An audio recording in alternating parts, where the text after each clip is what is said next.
Always hung out with the girls. Always hung out with the girls.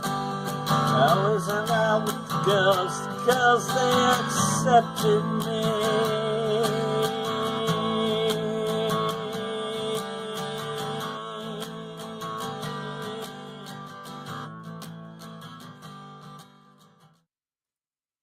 Hi, welcome to the Fluid Voice. I am Ozma In The Dark, here as usual, and utilizing she, they pronouns for the purpose of destroying border walls. I am here this week with Context Wrench. How are you doing?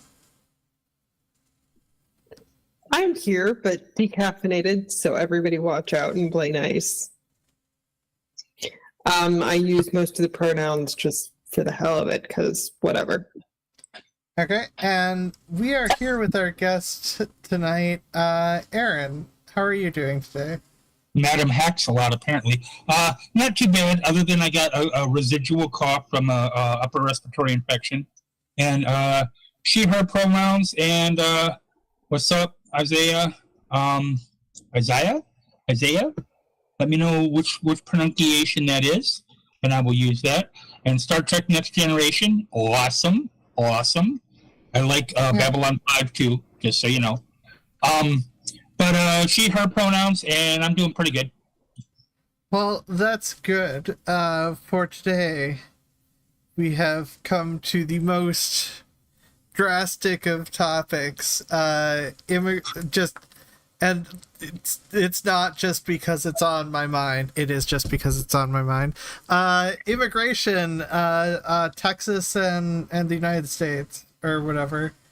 Because I know, like, I'm aware that there's immigration BS going on in England that is also really awful, and them wanting to make prison ships or whatnot. Which is, yeah, but that's a Tory thing, and I don't understand England as well as, when I say England, technically UK, but England is doing most of the problematic shit in the UK. And yeah, I'm talking way too much about the UK. Immigration. U.S. immigration, and specifically the reason I brought up Texas is because Texas is currently where most of the shit's going down. If I recall, Although, not to get done, Florida is also full of shit because DeSantis is an asshole, but yep. Well, yeah. Because I think most immigrants who are currently detained, because the number of immigrants detained, it's not so much a default thing anymore, but I'm pretty sure most of the immigrants detained currently are in Texas.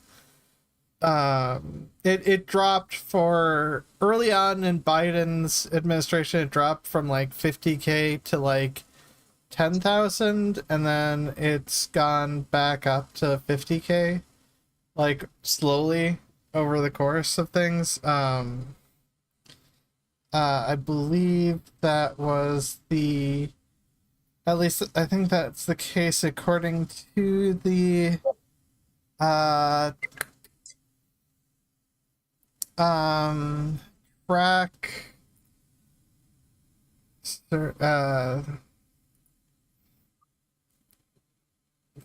track immigration.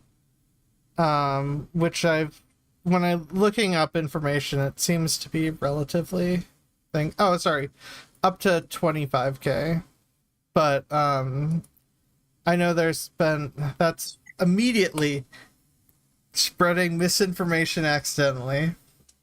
I had the source.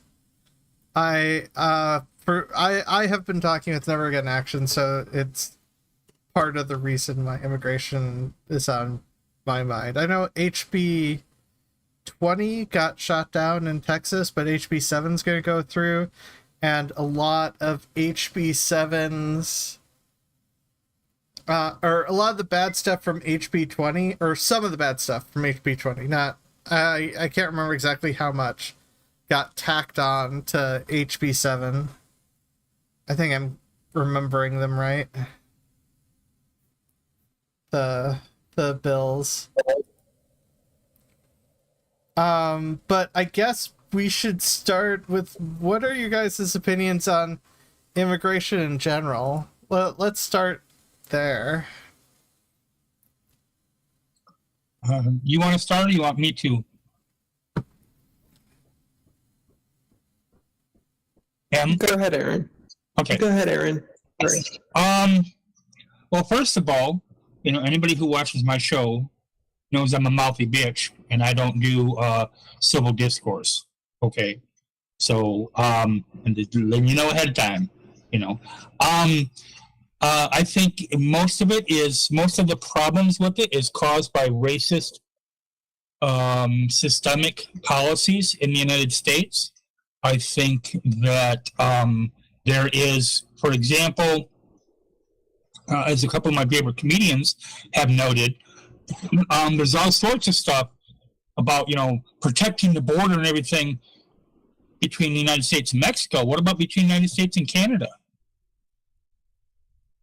We don't have hundreds and hundreds of National Guard troops all along the Canadian border. And don't tell me that there isn't a influx of immigrants, because there is.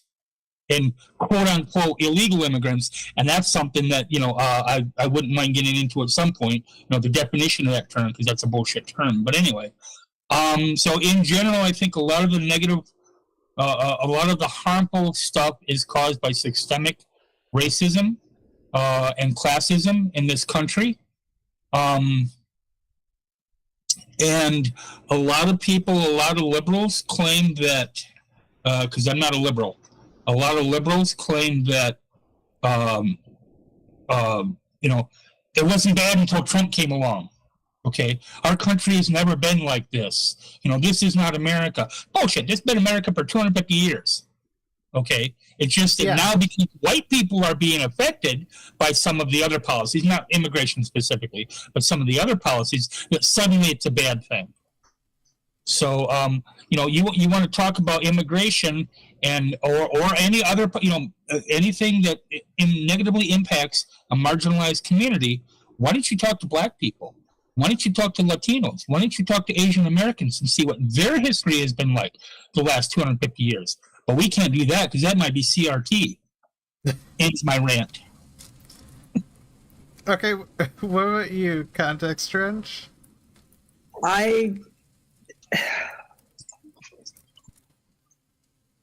As per my default answer for a lot of things, it usually comes back to eugenics. And here we are again. So it's racism, it's classism, it's anybody who isn't white, quote unquote, traditionally productive, and able to easily assimilate. And if you don't fit those criteria, we either want you in very specific sectors to do very specific things, i.e., for example, Southeast Asians for tech-related things, as an example, or in Texas and some of the states with border issues that are not Texas, less close to Canada, people of color are seen as a problem, but people of color do a lot of the jobs behind the scenes that keep stuff running. So you piss off Disney, because that's a real smart move as the largest employer in the state. Let's just make it real good in that and kick someone that says extra hard. And then you sanction the movement of people without documents, which I say specifically because a person is never illegal, period, end of subject. I take no questions, there will be no arguments. A person, by their existence, is not fundamentally illegal, period. Not that I think anybody here would argue, but you know, No. but you, the people who do the construction jobs or the other jobs that are seen as quote unquote menial that we need to keep things running. It's like, okay, well, you sanction those people for being public, and then you're being available to do the jobs that need to get done the quickest. And then they go underground, and then you're upset that construction grinds to a halt, that housekeeping jobs grind to a halt, that the food service jobs grind to a halt, and you're shocked. There was I just saw on the news today about a construction area in Florida that normally it was like 100 people, whatever, okay, but cut down to 20 because of DeSantis's policies. And a lot of them were just standing around. Yeah. And as for the earlier description of things, I believe, in my mind at least, there's a term that combines a majority of that mentality. It's white supremacy. It pretty much sums up most of that all in one neat little package. One neat, awful package. I also want to make a point while we're talking just about this part here. You know, a lot of times when we talk about immigration, we talk, you know, in a positive way. Okay, we talk about, oh, well, these people are coming over here to do jobs, and I'm not disputing it a bit. You know, these people come here to do jobs that Americans won't do, for wages that Americans won't, you know, take, et cetera, et cetera. Okay, but what it also doesn't look at is the people who are disabled, who want to come in, who have further obstacles. Even within the country itself, you know, there are anti-trans laws that either have been passed or are attempting to be passed, 500 so far this year, well, in the last calendar year, where if you are trans and you are autistic, you are automatically barred from getting trans health care, period. So, or if you have a history of treatment for depression, same thing.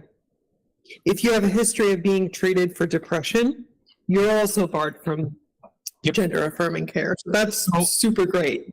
So so I think there's another added level onto that in the immigration discussion that people aren't acknowledging, that there are people who are, for whatever reason, you know, whether they have mental challenges or physical challenges, and they're being barred immigration because of that. You know, you can't come in unless you're a model citizen, you know, and you're able to you know, work for the machine. Wait, are you suggesting that there's some sort of standard of some sort of minority that's a model citizen, some sort of model minority, if you want to sum it up? Right. Well, I remember a great quote after Tucker Carlson got fired. I saw it, and it said that excuse me, back itch, and it said that somebody had complained about, you know, him and his whole, you know, replacement therapy bullshit. Okay, and then after the Dominion lawsuit got started and it looked like it was heading to court. Okay, somebody complained about it, and he's like, I don't even know what it is. Well, a watchdog organization pointed out that he mentioned it 400 times in his previous shows. Okay, but you know, you have that whole horse shit too, and I just, you know, sometimes I want to give him a high five in the forehead with a sledgehammer in Minecraft. So, well, first off, I don't think there is a sledgehammer in Minecraft, is there? Oh, I'll make one. I don't. There's swords. There are swords. There are swords. There's. Yeah, I don't play it, but I watch people who stream it. You know, that's a level. There's pickaxe. Right. There's a shovel. That's a level of complexity and obstacles that we just don't talk about. You know, I mean, it's hard enough to be, especially a person of color, trying to get into this country, and the law used to be, and actually I've got some links. Okay, the law Title 42. Okay, which was during the Trump administration, and then Biden passed it. And what it was they kind of relaxed the immigration standards.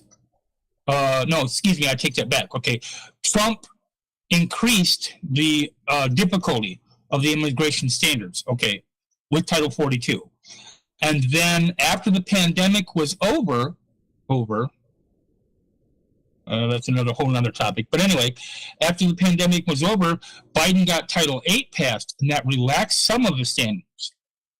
And in fact, I've got a page on it. Some it made worse, some it made better. But in general, it'd say, if you want to get like a percentage, you'd say 60 to 70% of it was better. It doesn't mean it's good, but it was better than it was during the Trump administration. Title 8 versus Title 42. It's in Title 8 now. Title 8 or Title 42 ended May 11th. Yep. Okay.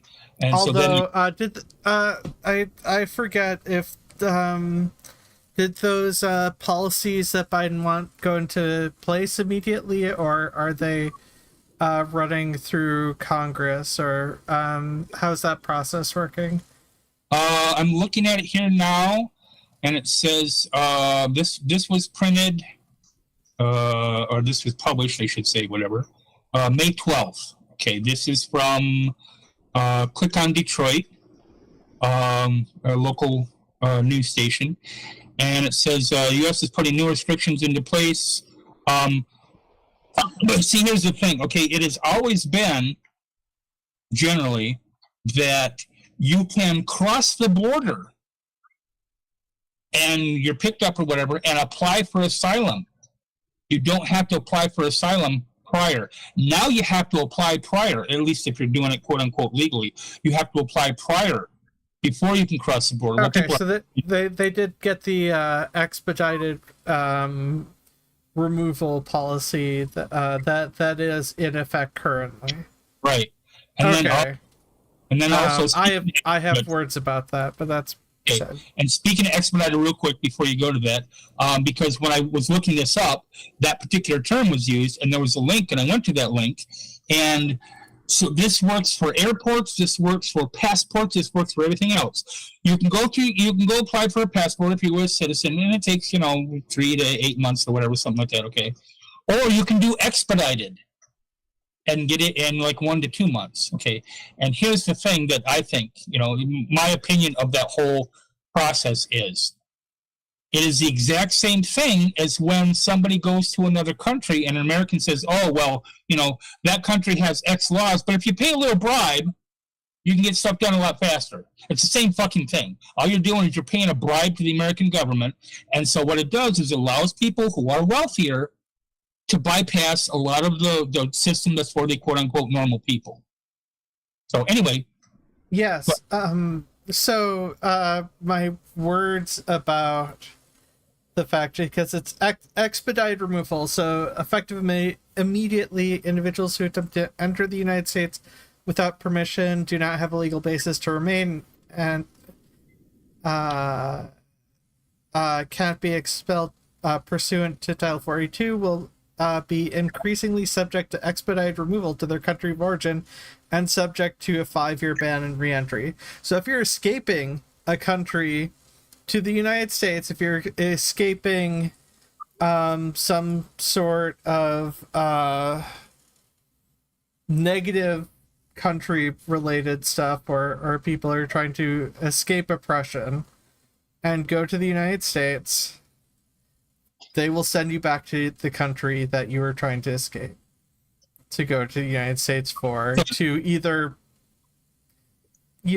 be harmed or die or whatnot, which is technically arguably in violation of international law, but it's not like US ever cared about international law, which the reason for the international law, by the way, was because of what countries did during World War II, which was reject a lot of Jewish immigrants. Right. And force them in situations where they end back up with the Nazis into concentration camps and then death camps, which are two separate things. Anyways, stuff like this is the reason why never again action exists. Absolutely. Now, I'm looking at Title 8 description right here, okay? And it says, under U.S. and international law, which the U.S. doesn't give a shit about, as you said, anyone who comes to the U.S. can ask for asylum. People are screened. Their case then goes to the immigration court system, but that process can take years. Usually they're released into the U.S. if they go through that process to wait out their case. The Biden administration is now turning away anyone seeking asylum who first didn't seek protection in a country they traveled through or first applied online. So if you don't have access to a computer, let's say you're living in Mexico, let's say you're living in Honduras, let's say you're living in Iran, okay, and you don't have an access to a computer for whatever reason, or you can't apply in that country because of that country's laws, yeah, just imagine being in Saudi Arabia and being trans or being Jewish or being whatever and applying for asylum in that country to go to the United States. Yeah, okay. This is a version of a Trump administration policy that was overturned by the courts. Advocacy groups sued to block the new rule minutes before it took effect. The lawsuit filed in federal court, alleges the Biden administration, this was again, let me see, this article is, excuse me, yeah, it's the same article. Okay, so this was again, May 12th, alleges the Biden administration doubled down on the policy proposed by Trump and that the same court rejected. The Biden administration, however, said its new rule is substantially different. Sure. The U.S. said it will accept up to 30,000 people per month from Venezuela, Haiti, Nicaragua, and Cuba as long as they come by air, have a sponsor, and apply online first. Yeah. How are you going to get, if you're, Joe Schmo or Jane Doe in Venezuela, Haiti, Nicaragua, or Cuba, you don't have access to a computer, you don't have a sponsor, how the fuck are you going to do that? The government also allow up to 100,000 people from those countries if they have family here, if they apply online. They will otherwise deport people who will be sent back over the border to Mexico. Even if you're from Venezuela, Haiti, Nicaragua, and Cuba, you'll still be sent to Mexico. Families crossing the border, quote unquote, illegally, will be subject to curfews, and the head of the household will have to wear an ankle monitoring bracelet because, you're a criminal because you try to get a better life for your family, apparently. Immigration officials will try to determine within 30 days whether the family can stay in the U.S. or be deported, unlike, the 8-year-old who just died while in custody.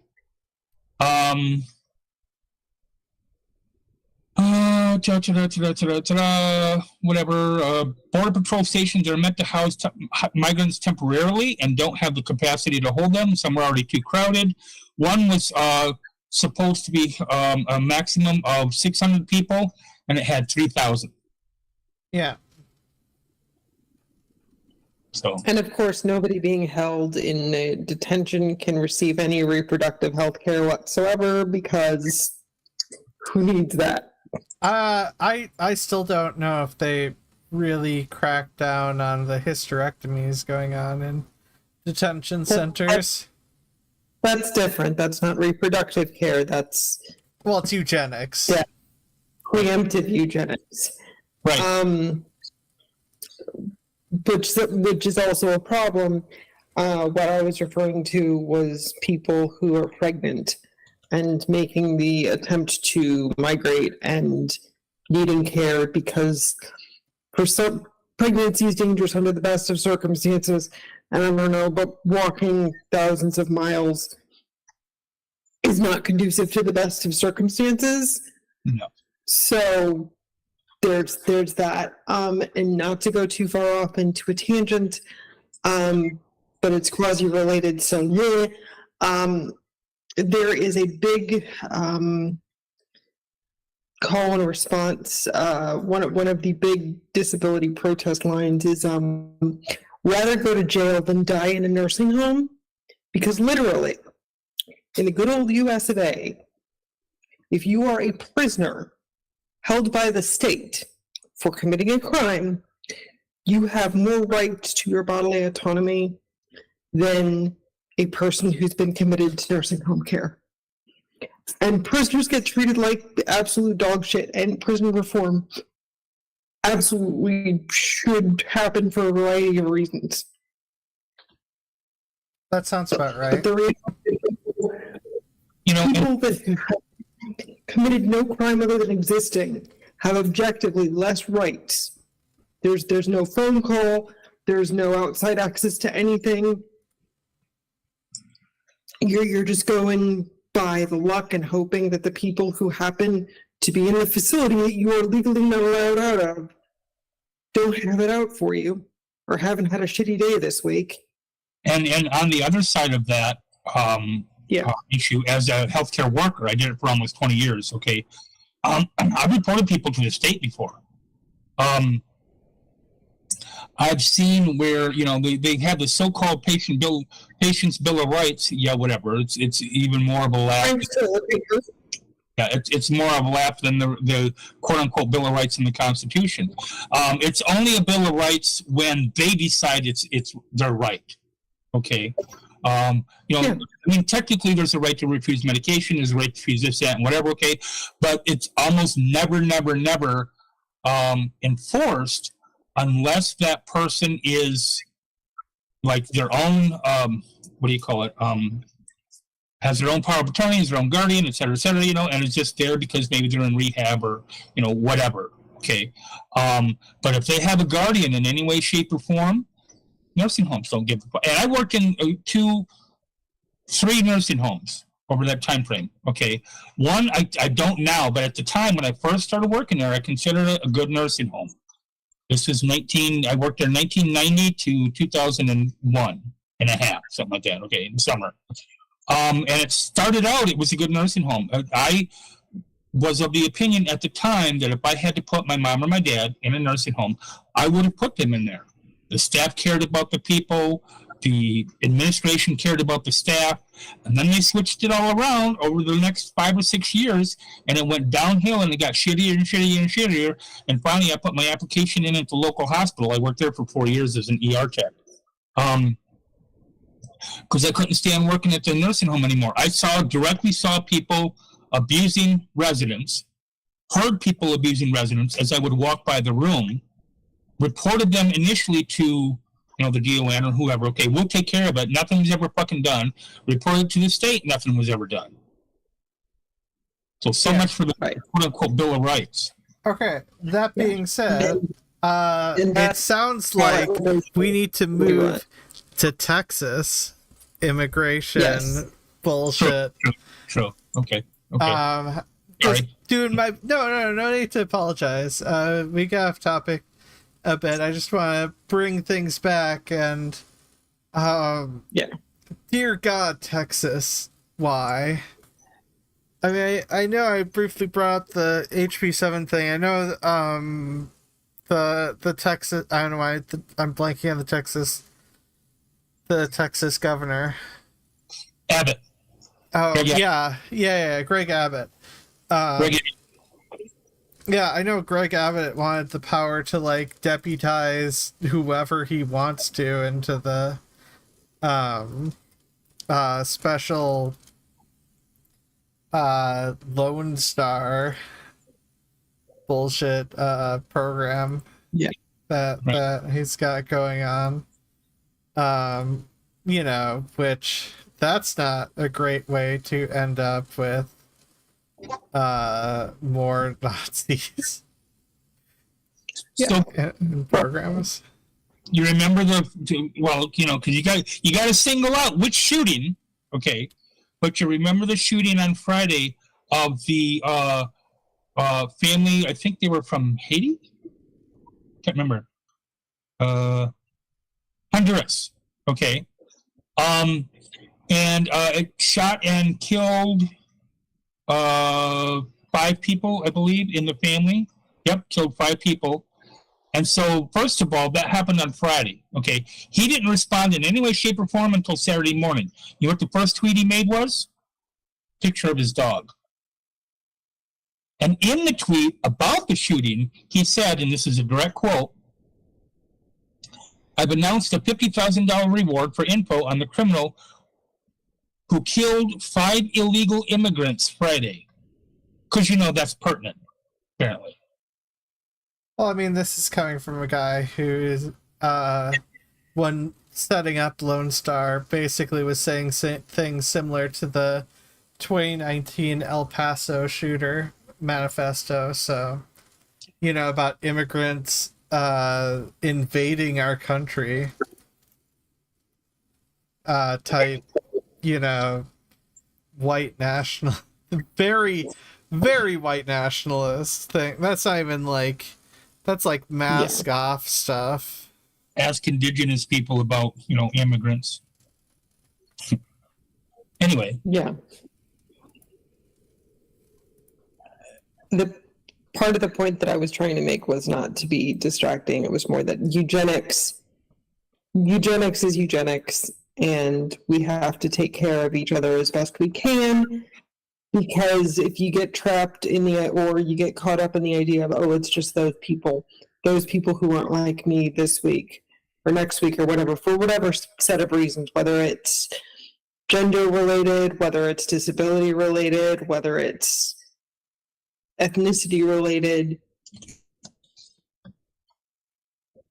there is no other. There is no group of people that we are so separate from that we should see fit to abuse. Yes. Or exploit or take pleasure in the suffering in. Yes. I saw a good Facebook. It was either on Facebook, coming from Facebook, or was on Facebook, coming from Instagram, one of the two. And it said that whole thing about the Martin Niemöller poem, they didn't, first they came for the communists, then wasn't communists, etc. Okay. Yeah. The idea that they've come for these individual groups, it's that you should care about all of those groups before they come for you. Yep. Like what Em said, we should be working together to try to fight this bullshit. Yeah, and it is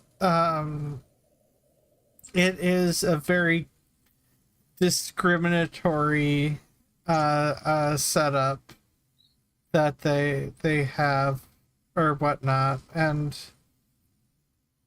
I mean, even with the immigration thing, people there, at least during the Trump administration, I know there were several people who were U.S. citizens who were detained because they couldn't prove they were U.S. citizens fast enough, so they're detained anywhere from 6 months to a couple of years because they didn't want to be deported to a different country, and that seemed better to try to fight the detention. Because ICE is a terrible organization that I don't think there's really any need for the ICE. I'm just gonna say that. No, I agree completely. And I've also seen where some people, at least, were pushing back. Like there was one article. It's been a little while since I've seen anything about it, but there was one article where ICE came on the Greyhound, and patrol agent was walking up and down asking people for their papers, and somebody on the Greyhound bus spoke up and said, "You don't have to give him any papers. He doesn't have the right to ask you for papers." Now, ICE technically has I think 100 miles, whatever the range is of the border, all the way around the U.S., okay? But this was interior. Okay, and I'm not saying that's better or worse or whatever. I'm just saying that they're limited to whatever the border range is. So it's 100 miles or whatever it is from any particular border. But this particular incident, it was past that distance, and the person who spoke up, she said that she didn't take any pictures or anything. But she said that the agent was pissed, but couldn't refute what she said, so he eventually got off the bus without anybody giving him any quote unquote papers. Yeah, now I can only think of Indiana Jones and the Last Crusade. With that papers type thing. Oh, whatever. I don't know. Wait, no, I'd put Indiana Jones in the bad position. Whatever, my brain. I have no idea what you're talking. Ignore me. But yeah, no, I know I was researching a lot more of what the ICE was doing under Trump because the ICE had a lot more of an okay, if that makes sense. So they were a lot more blatant. I think they're more subtly doing some of the same stuff because I don't have every time ICE detention centers have been inspected by Homeland Security or whatever, they've always turned up bad. Now, unfortunately, there hasn't been like one any more recent than like 2020, I don't think. So I don't have good information. I have an article that I just clicked off of. I could find it eventually, and like when we're all done, I can put it in the comments. But where a Democratic representative was talking about the fact that he went and visited some of the immigration centers in Texas, and one that was, he said the particular center he visited had over 6,000 people in it, and one center that was supposed to hold 1,000, he said had 3,000 in it. But you've also had, remember, it's been quite a while now. I want to say it was during either the beginning of the Trump administration or maybe even in the Obama administration. It's been quite a while, okay, where they visited, some representatives visited went to visit immigration centers, and they were blocked. They were turned away. They weren't allowed to see. Wait, was that when AOC tried to? Might have been. It's been quite a while. I can't remember because there was so much awful stuff. It happened several times. What's that? It happened a few times. AOC went a couple times, and some other Congress people went as well, and were also initially turned away during the Trump era. 2018. Yeah. And there were also people during the Trump era, I know, that were being like, oh, everything's fine or whatever, and there are some parallels to other detention center activity. Kids enjoy being in the centers. It's just like summer camp. Yeah. No. Yeah. No question, Big Brother. I still need to figure out if, because I keep forgetting to look this up, because I know one of the problems that Never Again Action was fighting or trying to get changed was the fact that early on, when Biden was in office, at the very least, he repealed one of Trump's executive orders with regards to detention camps. One out of like 30, I think it was like 30 some executive orders, and Biden's like, no, I'm just gonna do this, take away this one horrible thing that Trump did and leave the rest. Now I see where, I'm looking up on the Googles, and I see where he claimed that he was going to, but excuse me, I don't see where he's actually done it. I no. know Biden has repealed one. I correct myself here. Did he Biden finally do it? It's federal board policy for unaccompanied migrant children. So if you're a kid and you're walking over the border, Biden got rid of the Trump policy for that. Okay, was that the one that he got rid of? Because to my knowledge, Biden only got rid of one. Yeah, and left the rest. Different one because it says he partially pulled it back. Texas court ruling forced the administration's hand, and amid fierce criticism from his allies, Biden's allies, over the continued use of the policy.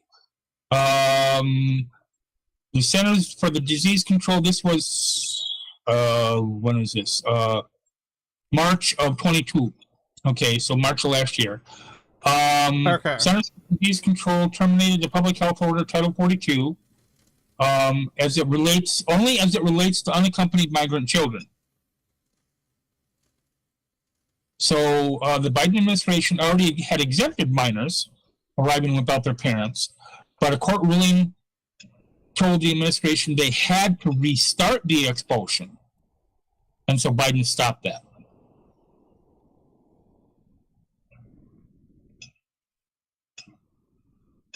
So, while some of it's better, it's still fucked. Go away, ads. So yeah, so yeah, he could have done more, which good on him if he's done more. I am a pessimist sometimes about this stuff, and I do think it helps that there is. I'm not sure I would believe that he would do that if not for people yelling at him to do that. Oh yeah, Biden is a centrist. Period. So Yeah. He's not going to do whatever he's forced to do. This is why I complain to a lot of people, and even though I voted for him, well, I should say I voted against Trump. Yeah, that's why most people voted for him. A lot of people who are staunch Democrats, and I can't fault all of them, okay, because again, both sides are not the same. Doesn't mean the Democrats are good, but both sides are not the same.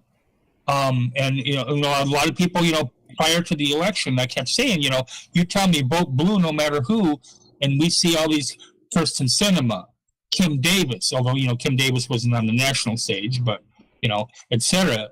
All the just because they're a Democrat, I don't care about party affiliation. What I care about is their stances, and not in a soundbite, not on a talk show. I want to see what their voting record is. Yeah. Because as an example, on the right, a lot of people, and even liberals will give John McCain credit. Oh, he was a great guy. He was a hero for the country. Now, I've been in the military. I'm pro-military. I am not pro lower echelon military. Not the assholes at the top, and not the assholes that send the people to die overseas. But I am pro-military in that respect, and I value and give credit to John McCain for going what he went through to torture, physical, literal torture, going what he went through while he was captured in Vietnam, okay, to not give away the locations of the rest of his crew and his men, okay, more power to him. But if you look at his voting record, they always called, oh, he's a maverick. No, he's fucking not. He's a slightly left of right Republican, right-wing Republican.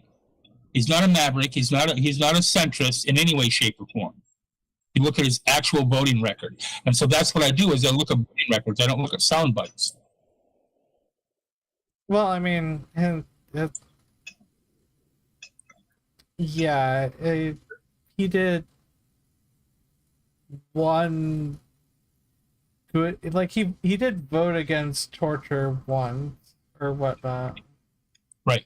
And there's a couple of votes that were key where, because he was quote unquote an independent.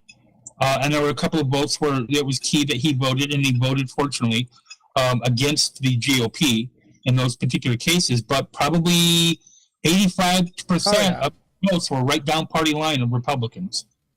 Oh, yeah, definitely. And I can't stand his daughter, but anyway.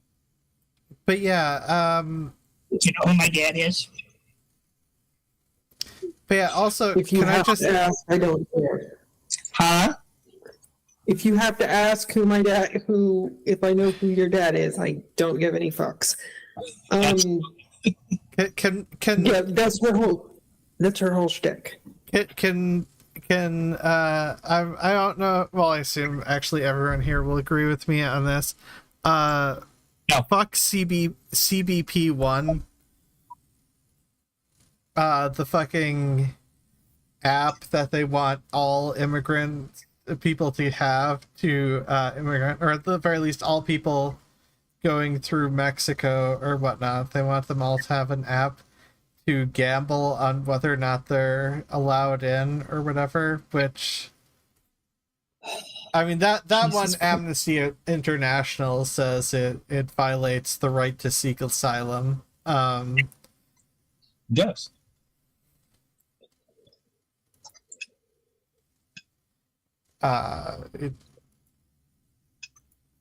Just why? Here's my question. I'm not sure. I think it's going to get worse before it gets better. I'll put it that way.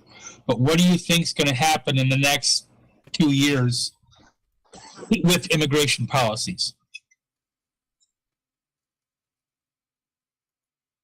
Well, Biden's according to AP News from March 7th, Biden is at least considering detaining migrant families. So I'm gonna say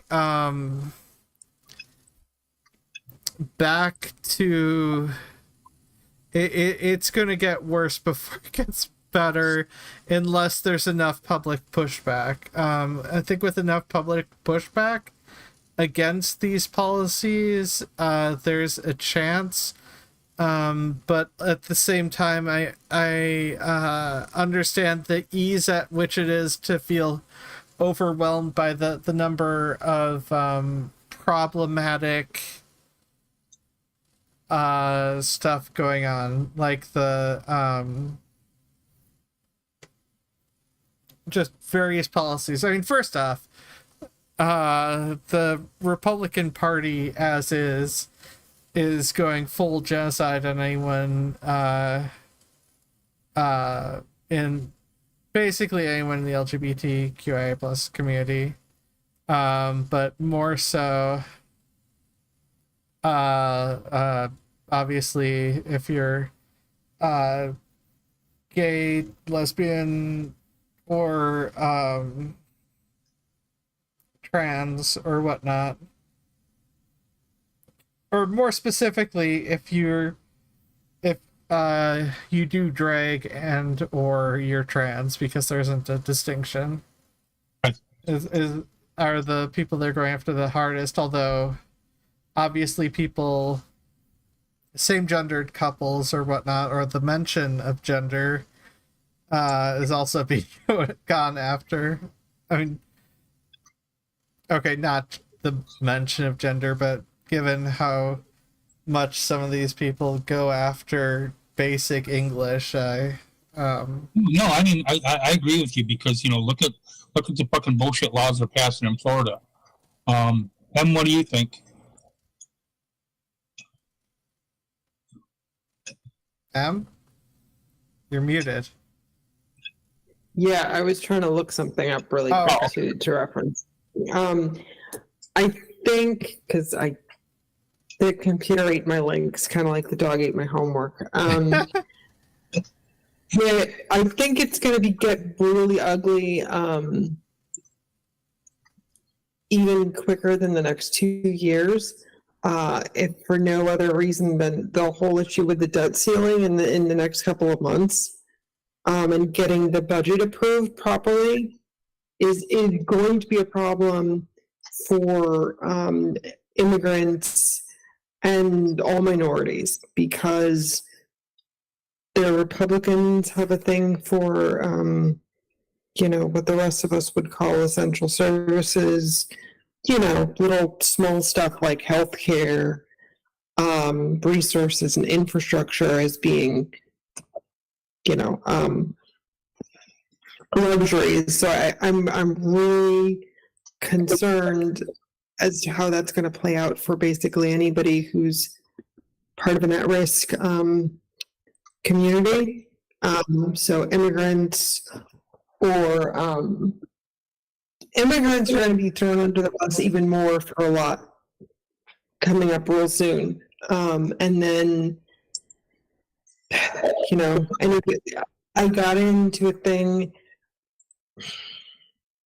recently with a couple people about the approval of medical equipment, durable medical equipment that people need to be able to, function and get themselves out of bed. And I'm like, yeah, well, and somebody went on whole friggin' tear about, oh, well, the problem is all these people that use the ER as their primary care facility, and those people, they don't have any real medical issues.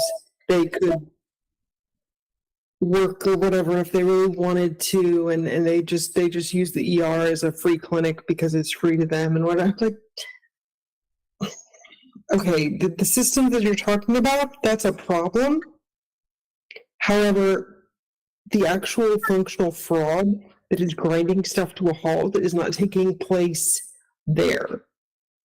The fraud are the people who run the companies that either sell devices or sell medical supplies, or, I don't know, run prisons or run detention centers, because a lot of those companies are they're privately owned, because we farmed out a lot of that stuff. That's going to get real bad real fast. I'm like, yeah, fraud's a problem, but it's not the desperate person who is in such a situation where, for whatever variety of reasons, the only option functionally accessible to them is to go to the ER every time they, I don't know, need antibiotics or whatever. That's not the waste of resources. The whole system was never designed to do what we were told that it's designed to do. It was never designed to truly be a safety net in any sustainable way. And you think historically the way things have been run is, okay, well, let's privatize stuff and it'll reduce costs. And no, the fuck it doesn't. The more you privatize shit, then you've created 5 forms to fill out where there used to be 2. So you created more waste if for no other reason than paper and ink and time to fill shit out. And it's the same, it's a related issue to the, well, can't people just fill out the forms preemptively to immigrate? It's like, well, they don't have access to a computer. And they're like, well, but everybody has a cell phone. Everybody has the internet and Wi-Fi, right? No, the fuck, not everybody does. Right. Yeah. I know that part of that is intended, but it drives me up the wall that we're just kind of, the pretense drives me just up the wall. Like, you can't have it both ways. You can't claim that you care and blame the people on the front lines, because the people who are coming in desperate are not the ones that are raking in millions and like playing Scrooge McDuck. Right. Anyway, sorry. And touched on something a little bit that I also want to stress is that this whole idea of, it's basically, although they're not using the term, welfare queen. That's something that Reagan coined back in the 80s. Okay, and it's this idea that and of course it's racist too, because look at all the states that their highest percentage of people on food stamps and assistance, whatever, are white people. Okay, and not black people living in the cities, in the urban areas. They're white people. But you also have this idea that because, let's say because I am not disabled, I am 20 years old, I am, able to work for a living, I am able to do whatever. Therefore, everybody else is able to do so. And unless you have a visible disability, okay, you're in a wheelchair, whatever the reason is, okay, where this is acceptable in society as a disability. That's another topic too, but anyway, that person, that 20-year-old, thinks that all these other people, quote unquote other people, are scamming the system somehow, that they're creating this huge amount of fraud. That hold on a second, I'm gonna chat here. That they're creating a huge amount of fraud. Like, for example, like I've said before, this whole thing about the debt ceiling with Biden and McCarthy, okay, 25% of that debt ceiling, $7 trillion, is tax cuts for the uber wealthy and the corporations that were passed by Trump. All we got to do to completely wipe out that debt ceiling problem is to repeal those tax cuts. But y'all know that sure the fuck ain't gonna happen. Okay, so you have this idea that's been sold to the American public at large, that there's a whole bunch of EBT fraud. There's a whole bunch of general assistance fraud. They used to be called general assistance welfare. I don't know what it's called now. There's a whole general assistance is general assistance is the thing. At least that's what it's called in Minnesota. That all these people that are even I've even seen some comments over the years, the last 10 years or so, where people say, well, if you're in a wheelchair, you can still work. I mean, I would love to get a job if somebody would hire me to do something other than play greeter and do bullshit. And then on the other hand, you have people okay, by the way, fuck Goodwill. Okay, flat out. Done. Yeah. Goodwill, their CEO, and they didn't fire her, okay? Their CEO said, when pushed for why they're not paying all of their employees, at least minimum wage, some of them were $2 an hour, okay? Because they're disabled. Some of them are less than that. 14C lets them do 30 cents an hour. Right, okay. Because they're disabled, they're paying them all these shitty ass, not even really a wage, okay? You can barely buy a cup of coffee at the end of the day if you work an 8-hour shift for Goodwill, okay?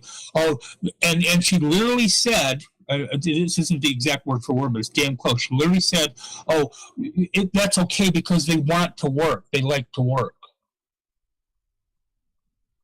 Yeah, that generally has been the argument that's used, and while on some level trying to find meaning is helpful, it's still a shitty ass thing to do. Similarly, the fact that immigrants are exploited and paid under the minimum wage, and also there are various Minnesota's doing it too. There are ways in which to use exceptions. There are exceptions being put in place for people younger and younger to be able to work, because of course we're looking at Arkansas with Sarah Huckabee, where she completely wiped out, as far as state, not federal, but she completely wiped out any regulations for age limits on child labor laws.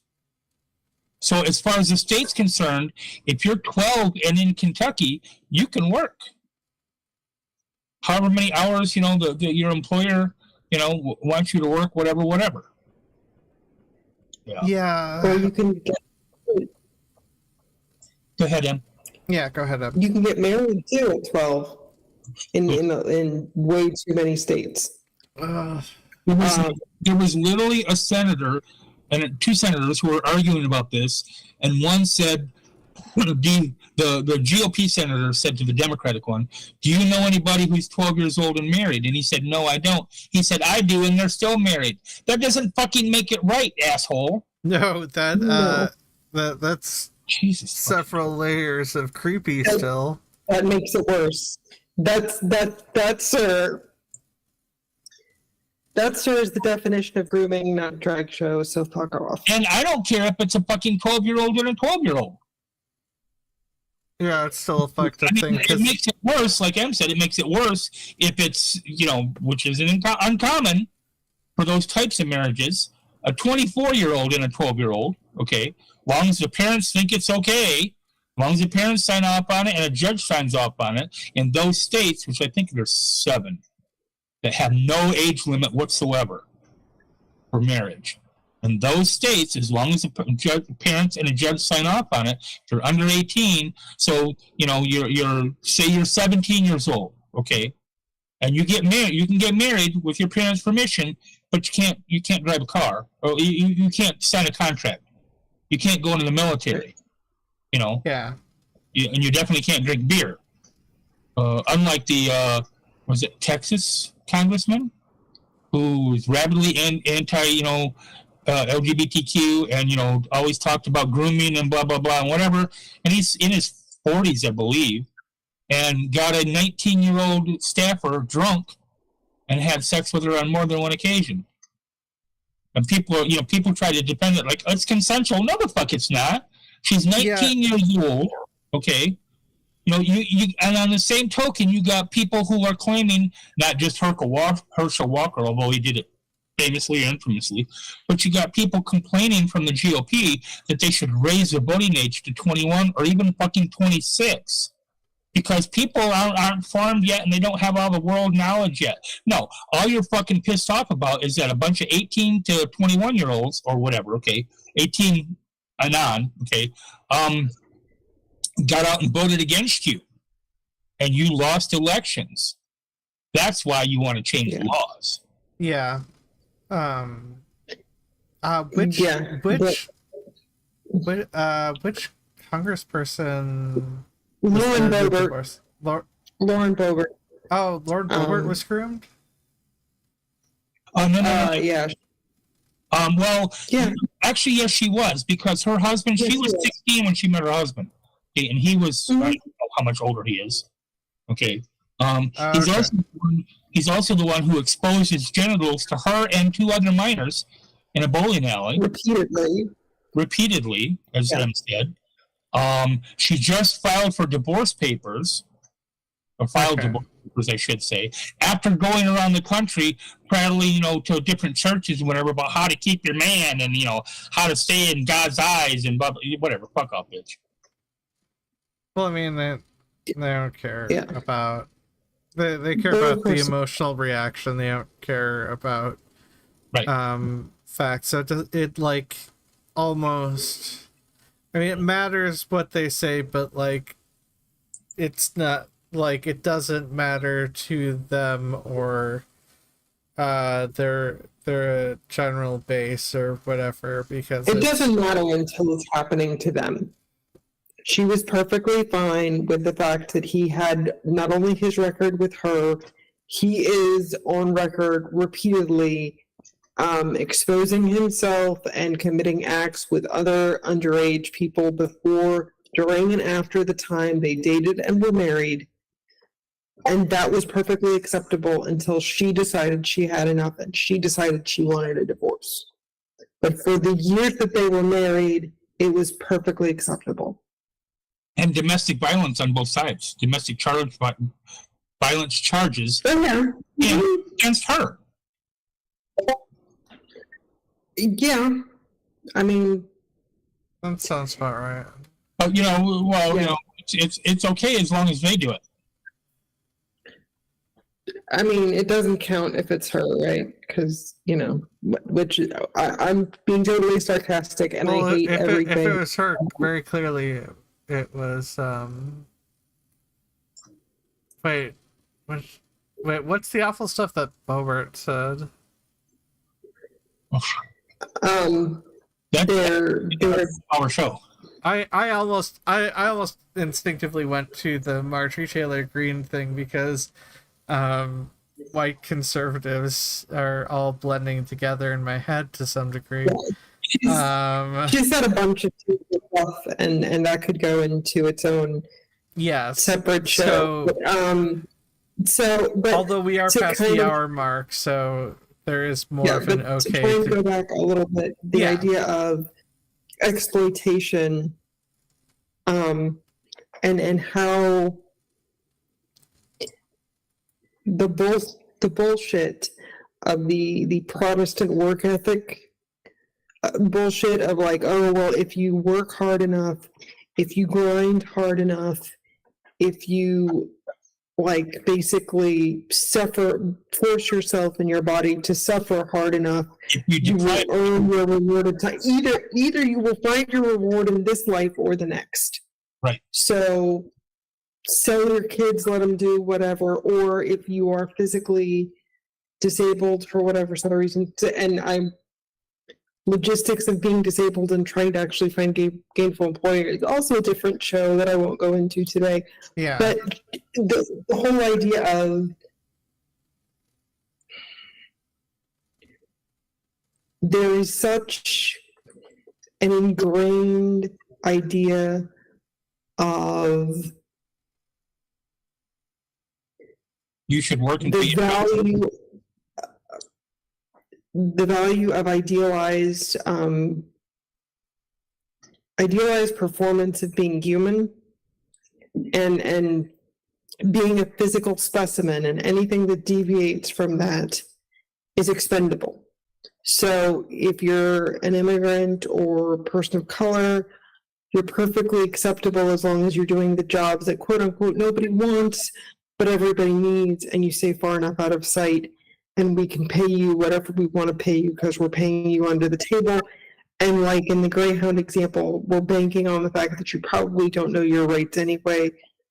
So whatever we say or take from you, you're not really going to argue about. And the IBLP and their bullshit beast is a whole other show that we can probably get into after the new documentary comes out. And I know way too much about that, but that's the different thing.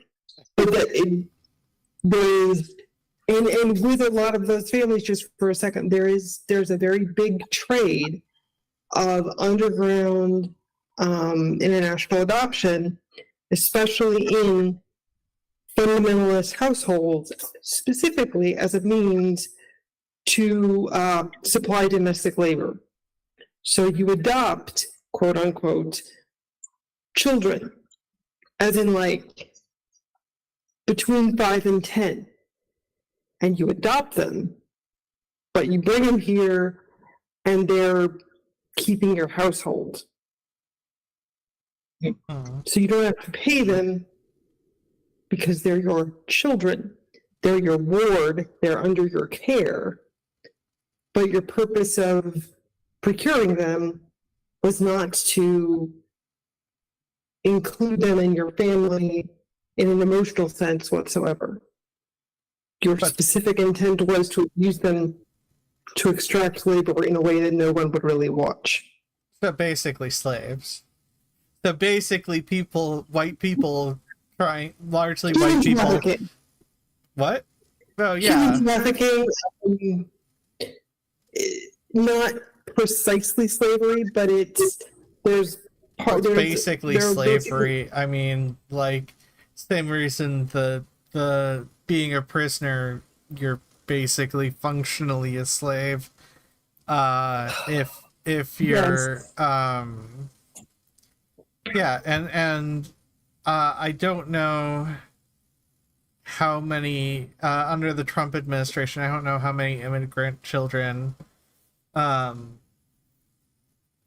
were never found. Right. And to be fair, this is an issue which has occurred well before Trump, Yes. especially with international adoption. This is not specific to the Cheeto Club.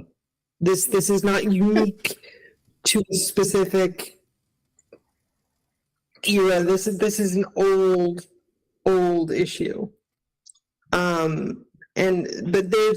when we think about human trafficking, which also could be its own show and a really different thing, but what we typically think of is sex trafficking, Right. which is a big issue, which is huge.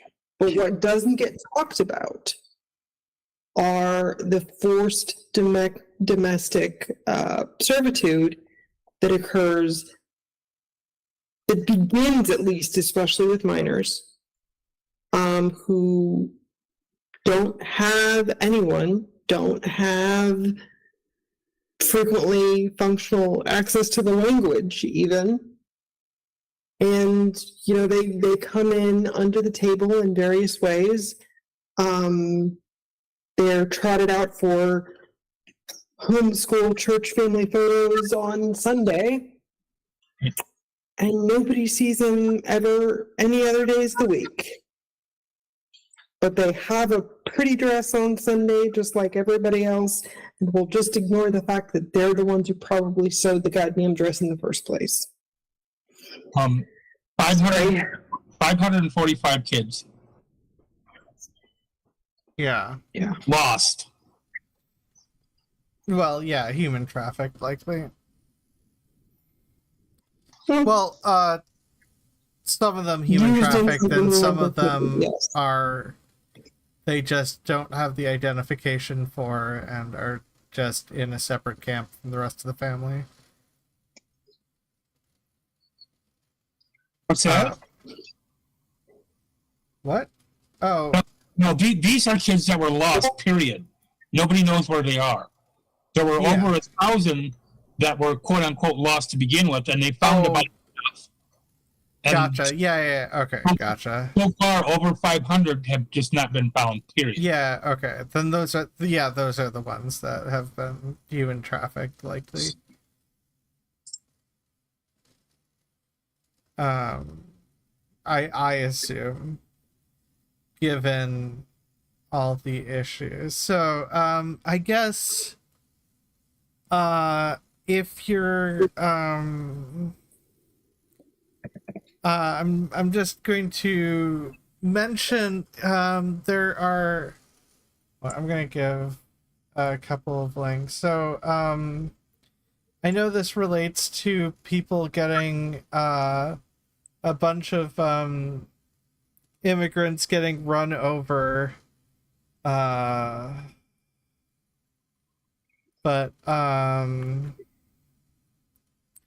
oh, did that that must have ended. Never mind. There was some donations that were going on to help people who were run over in the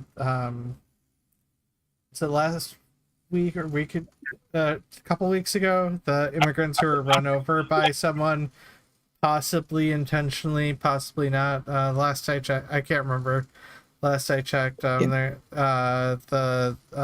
intent or whatnot, the likely intent. But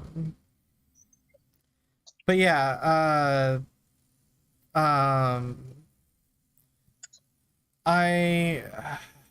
so in terms of ending immigration policy, if you are interested,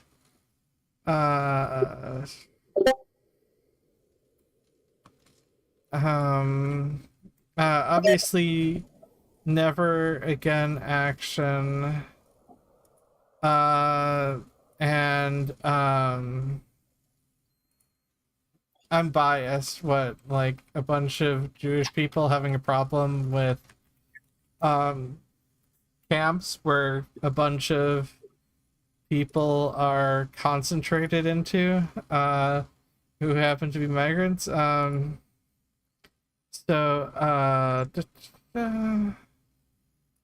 If you're in something, and then these are a couple organizations. I'll make sure to link them below, which I didn't think to. But Immigration Rights Action and Never Again Action are two of the bigger organizations working to fight. And I've worked a little bit with Never Again Action. I was going to go to the Minnesota immigration rights action or whatever, but like I was not up to it that day. Before we get too far off of that, as far as the migrants being struck, it was an SUV. This was May 8th. It was the latest up so far. Police identified George Alvarez, 34 years old, as the driver of the SUV that crashed into a group of migrants, killing 8. He has been charged with 8 counts of manslaughter, 10 counts of aggravated assault with a deadly weapon, meaning the vehicle. Officials say all the victims are male, several of whom are from Venezuela. Officers found the suspect on the scene after having struck a total of 18 people. They reported 6 fatalities on arrival, and the number increased to 8 later in the day. Through the investigation, Chief Felix Sauceda said it was found that the SUV ran a red light, lost control, flipped on its side, and struck a total of 18 individuals. They said he attempted to flee the scene, but was held down by several individuals on scene. Fucker's lucky he survived. He's a president with a lengthy criminal record, including charges of driving while intoxicated, aggravated assault, assault against the elderly and or disabled, etc., etc., etc., etc. So I don't think it was a case of him intentionally hitting them. I think it was a case that he was... There was concern because it was near areas with regards to immigration, and because a majority of the people... I think all the people killed, but not necessarily all the people injured, were Venezuelan, if I recall correctly. I can't remember for sure. I believe. Well, I know all the people killed were Venezuelan, and I think. Yeah. It just says all the victims have been identified as males. It said several of whom are from Venezuela, so maybe they're not all from Venezuela. But. Yeah, but anyways, there was a donation effort with regards to that, but it looks like it ended. I had a link to that too. If you want to actually have someplace, like I said, those two organizations are doing the most are the ones I'm the most aware of doing action in various states.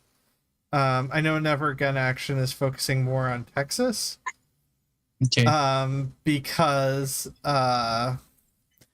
Texas is the worst at the moment with regards to immigration. But I know Immigrant Rights Action is doing stuff in at least Minnesota Immigration Rights Action.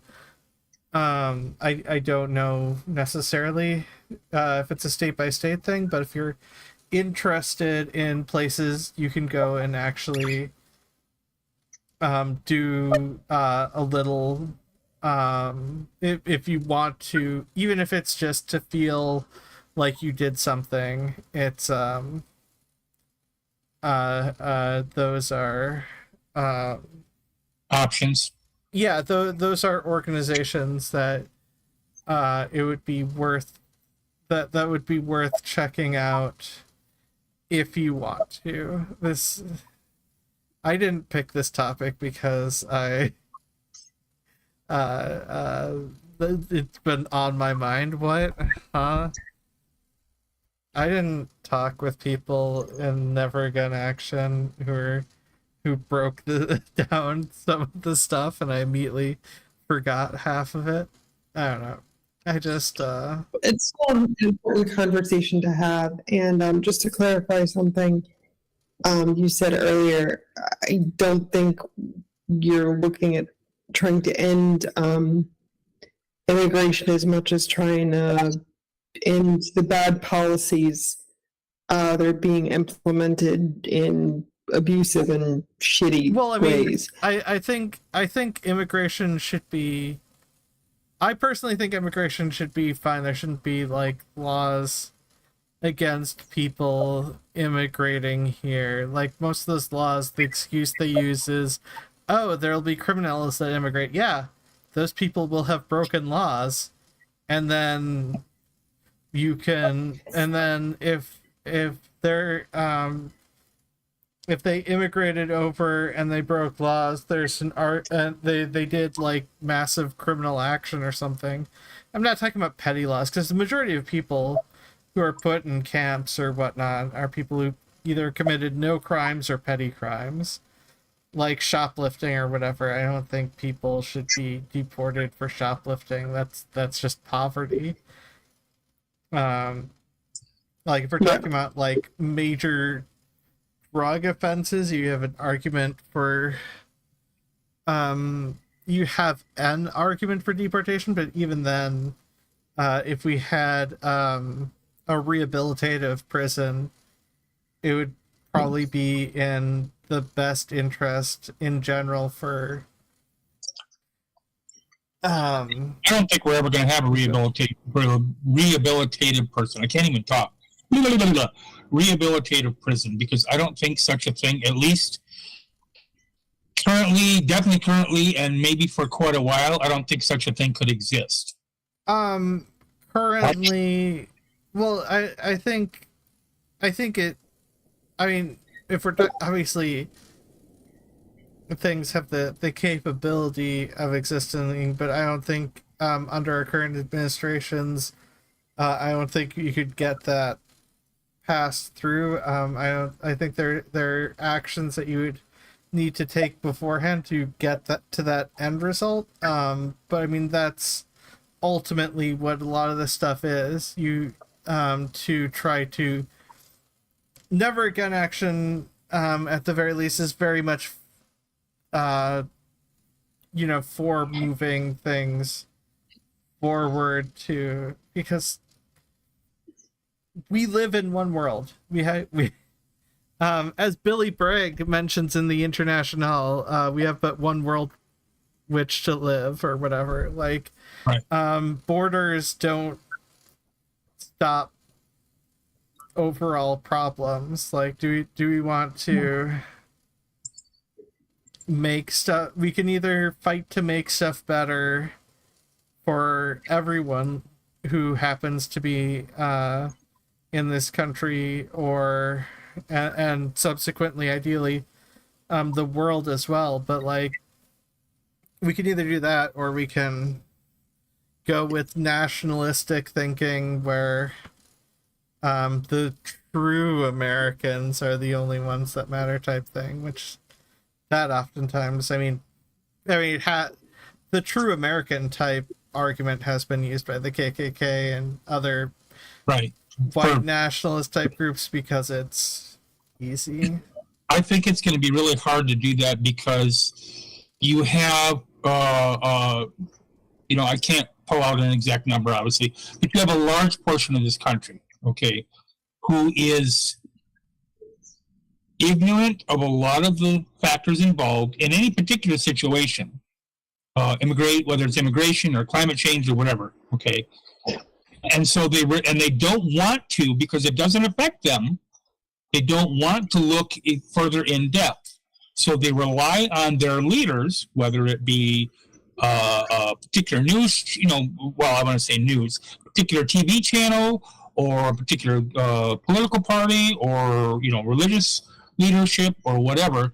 They rely on them basically to tell them what to think and what to do, and so they are led easily into these situations where, and mankind, I think, I don't know if we're ever going to get out of that mentality of us versus them.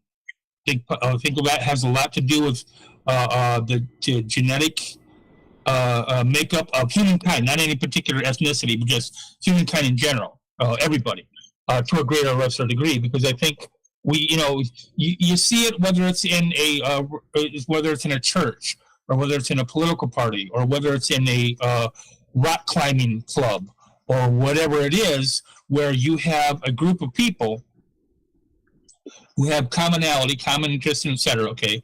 And then you have people outside that group who do not. And a lot of times, especially with marginalized communities, you're doing it not just because of that reason, because you can convert somebody who has the same obstacles you have, et cetera, but also you're doing it for your own safety, okay? But when you have the majority of the country who are, to be honest, cis white, males and females. I remember reading statistics yesterday that the amount of queer people in this country is about 11 million people total. Okay, roughly. Now that's the ones that have responded to surveys. There's probably more, that are closeted or whatever, but we're going to just go with that. So about 11 million people. Okay, so about 3% of this country is queer. And so we tend to stick together a lot. Unfortunately, we still have, and then we fall into subsets of the groups, where you have the LGB but no T, et cetera. We'll separate again. So I think there's oh my god. So like I have two things I want to push back on. One, I don't think it's genetic, I think it's cultural. The white supremacy has gotten in a lot of cultures, the us versus them mentality. It's very much and colonial mentality as well, which feeds into that. Like it'd be very I personally wouldn't make a definitive statement about it being like genetic or inherent, because and also I feel like that's an easy way to accept things as they are, which I'm always concerned about. I'm not excusing it in any way.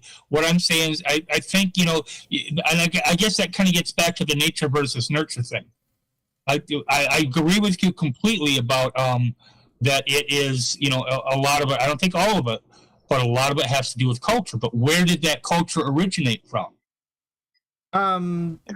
Well, I mean, certain aspects of it, certain personality types tend to, on an instinctive level,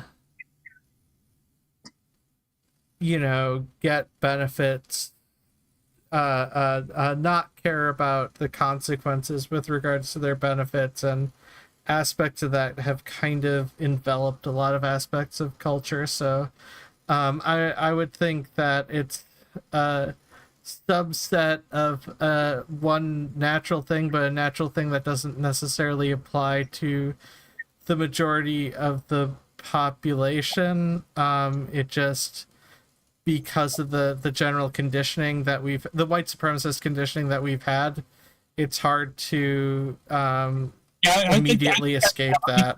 If you took two children, one white and one black, or one white and one Asian, or whatever, okay, and two different ethnicities, and you raised them together in an area where there were no, it'd be very difficult to do this because of cultural biases and whatever, but if you raise them with the intent, at least, to instill in them that there is no difference, that we are all human, etc.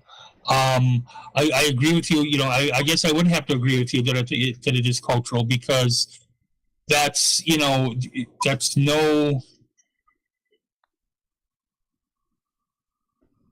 Oh, my router's blinking. I was like, what? That's not an automatic thing. You have to be pretty much kind of raised that way. I was raised a racist, fundamentalist, misogynistic, queer-phobic, Bible-thumping asshole for the first 30 years of my life. And I fought internally, a lot of self-loathing there, and I fought internally against that all that time while still giving in because of societal, peer, familial pressure, whatever. Okay, trying to conform, trying to be the right thing, trying to do the right thing. Isolation is a bitch.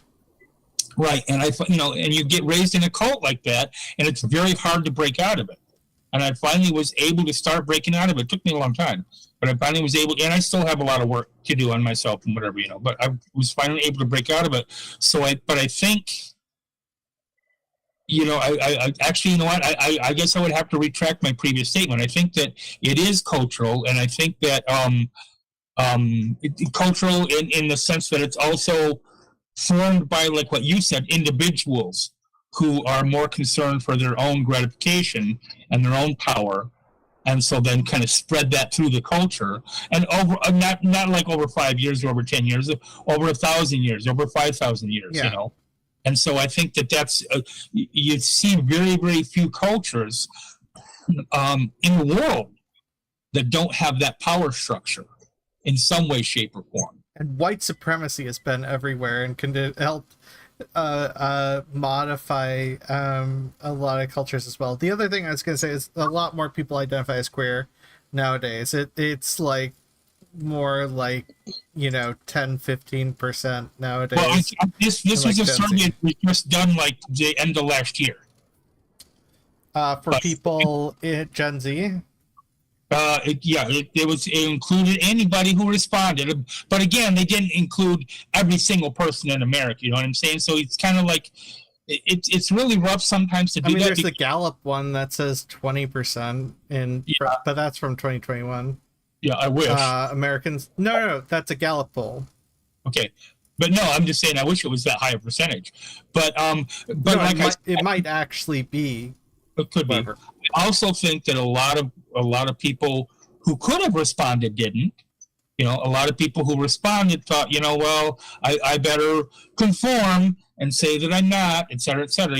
So it's hard for to get a really accurate summation of that level, in the American populace as a whole, I think. But excuse me. Go ahead, Dan. Oh, go ahead, sir. Kind of to tack on to parts of what both of you were just saying, I don't have a lot of hope for rehabilitative justice. I do have, because the idea of rehab generally kind of doesn't work in a lot of cases. If you don't have the idea of rehab, the way that things are set up is rehabilitation towards anything. Like, you have to have a good position to return to. And I think for a lot of people, for a lot of reasons, that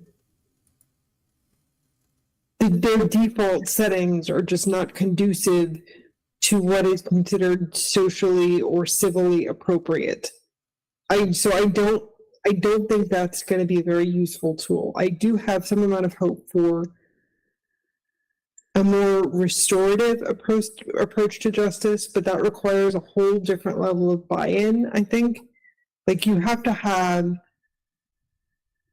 a whole community or group of people, whether it's a country or even, a smaller town, whatever, to come together and say, okay, from now on, this is how we're going to deal with infractions or crimes against each other.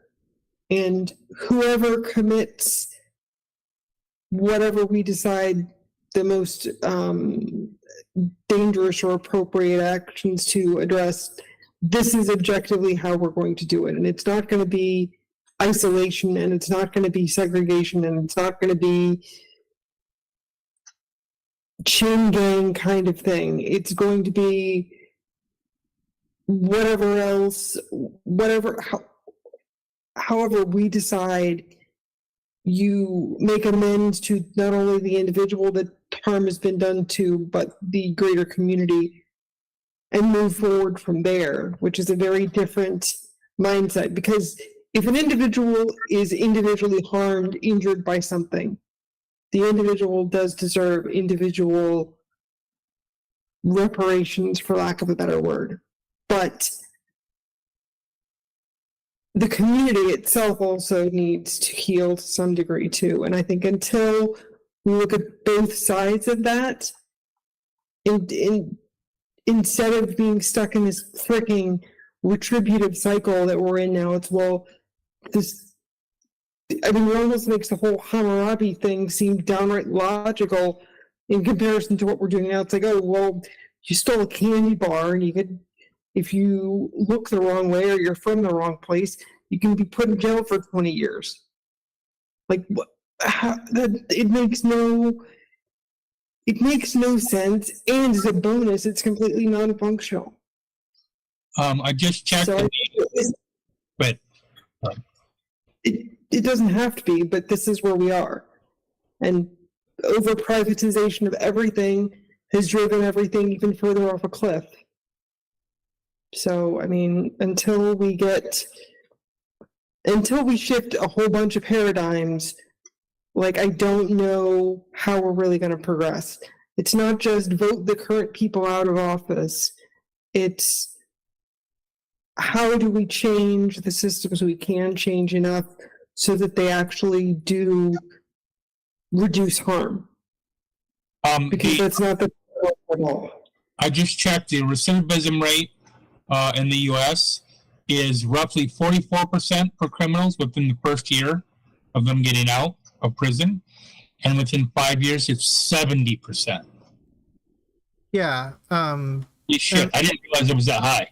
Oh yeah, that sounds. I didn't remember it was that high, but that doesn't surprise me, I guess. But yeah, that I think for any change, I just think it's helpful to have an end goal that is flexible and that you're not too stuck on, but also like something you're working for and something that you try to do now in terms of what you can do, because you can't make massive change overnight, but it does help to have something that you're working for instead of just like just so that it's not like, oh, this is the end goal, oh, we changed this one thing, that means everything's fixed type thing. Right. Or we'll throw person X into prison for 10 years and do absolutely nothing. Like a friend of mine who is an ex-felon, told me, this was probably 4 or 5 years ago, told me he finally did find a job, but he was in a halfway house for like the first 6 months or whatever, and then he was able to stay with a relative, but he said, who's going to hire me, because I'm an ex-felon, and it wasn't a violent, quote-unquote violent crime. Who's going to hire me? Yeah. Right. How do you set up a system where you sanction people for crimes they committed after they've quote-unquote served their time, and you tell them, you need to get out, you need to go somewhere and get a job, but you set it up so that it's extremely rare that they'll find anybody that'll hire them. And if they do, it's very frequently somebody who will take advantage of them. It's, right. Oh, well, you need this job, so you'll take whatever I give you. Well, because if you don't, working conditions, and well, they need to keep certain individuals in some sort of prison system as long as possible. It's almost like prison labor is really cheap. Yeah, and capitalism really likes cheap labor. Was it Georgia or Tennessee? One of the two recently, when I say recently, I mean within the last year, got into the news because they were using prisoners for free labor. Out in California, they had prisoners who could volunteer. They were either ex-firefighters or they were trained to help beat firefighters or whatever, but couldn't get that job when they got out. Yeah. That being said, we are technically over time, and Mhm. I did want to do other stuff today. So, Okay. let's wrap this up to some degree. Erin, where can people find you? In my house. Come to my house because I won't use specific words or phrases, but right wingers aren't the only people that have the means to defend themselves. And let me tell you, okay, I started hunting when I was 6. I'm a Michigan Irish redneck. I know how to take care of myself. Anyway, so I have my own YouTube channel. It is now called the Kama Sutra Scholar. It was called the Sexual Scholar for a while. We've gone through some rebranding. It's still, if you put in youtube.com /@the_Kama Sutra, one word, _scholar, that'll pop up. I believe it's linked below. Hopefully YouTube's not mean with links or whatnot. If not, I can make a post later. Put a post in the make a comment in the thing. Oh, it's definitely below. That link is definitely below. I just don't. Okay. YouTube's been weird with the channel name thing, so like I'm not 100% if it's working properly, but it's down also there. on Amazon as Erin Green, GRERIN, GREENE. I am my current book that I'm hoping to have done by the end of summer is a steampunk war novel called Steam Wars.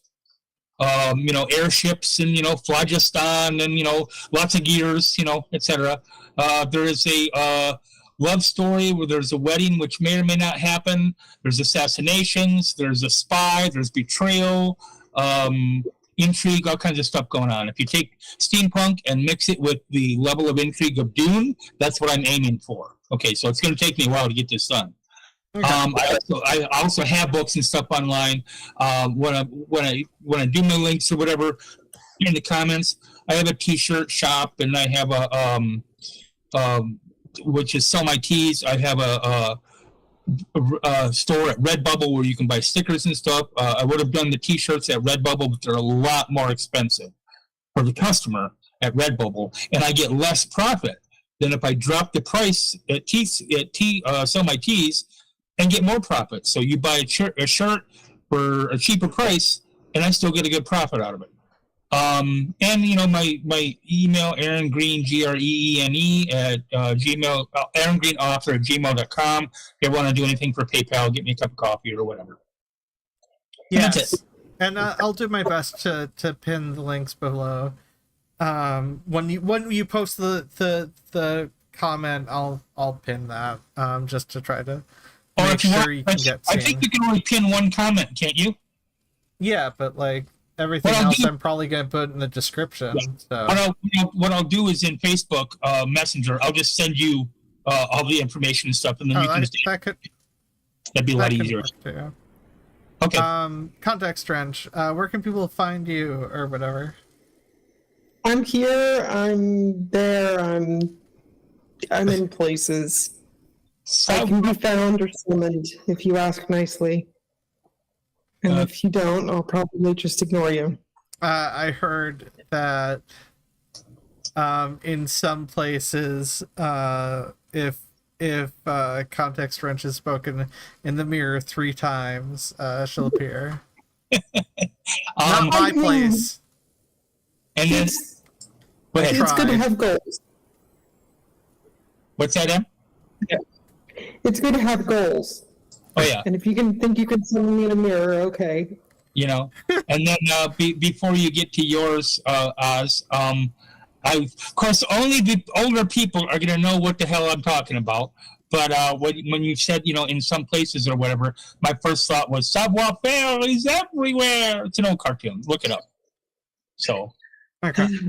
Like old cartoon, like 60s, dinosaur ages, The Earth was still hot back then, eh? What's that? The Earth was still hot back then, huh? Oh yeah. It was like the Flintstones was a documentary about my life when I was a kid. You Stop your laughing. Anyway. You can find me here. You can find me at Ozma In The Dark on YouTube and Twitch. Life has kind of been mean to me, so I'm not going to be streaming there, and I think my YouTube content may be drying up soon, but I'll try to get back on that sort of schedule as soon as I can muster the emotional energy Right. to Right. deal with it. I have to deal with like disability related stuff, and getting on disability is its own nightmare, and also for some reason social security related agencies can't connect to my phone well for calling, and don't want to do stuff easily in person.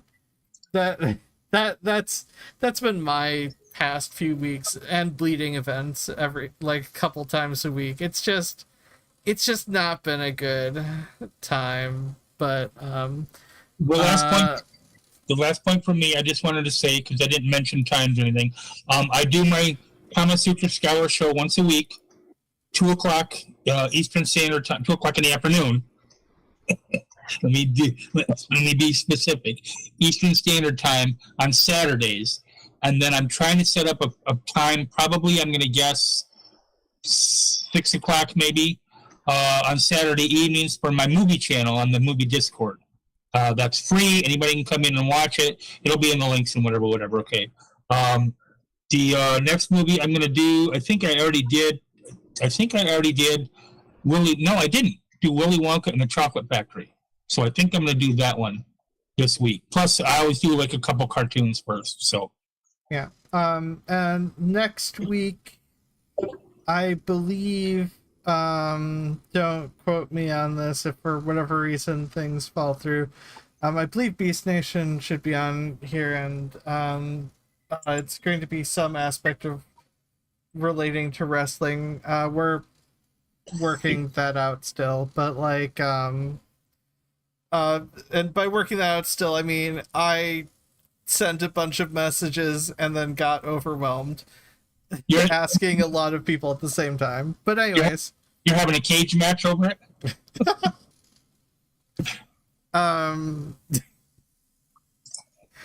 Yeah, except I invited like everyone, and I really shouldn't have done that.